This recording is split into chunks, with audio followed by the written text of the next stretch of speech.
Заклучно со април, ЕСМ купиле струја во вредност од 42 милиони евра. За 4 месеци со овие пари биле набавени 350 гигават часови. Дел од количините се обезбедени преку отворен пазар, дел преку домашната берза Мемо. Ова беше истакнато на вчерашниот брифинг во Министерството за енергетика. Паралелно, успеали и да продадат околу 100 гигават часови. Од годишниот извештај на компанијата може да се види дека лани во овој период исто се правеле набавки и преку берза и преку отворен пазар.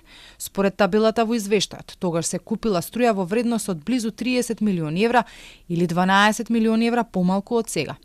Во текот на целата 2024 година пак биле потрошени околу 100 милиони евра за набавка на електрична енергија. Од ЕСМ соопштија дека се работи на тоа рудникот живојно што поскоро да биде отворен. Очекувањата се дека од таму дневно ќе можат да се ископуваат од 7 до 10.000 тони јаглен. Во завршна фаза бил процесот на издавање на концесија. Како што соопшти од компанијата, за една недела целата документација ќе биде комплетирана, пошто ќе се достави до Министерството за енергетика кое треба да издаде концесијата. До 2030 година треба да биде исцрпен целиот јаглен од рудникот. Со овој капацитет, очекувањата од енергетскиот сектор се да се намали увозот на јаглен, но и набавките, со што би се скратиле и трошоците.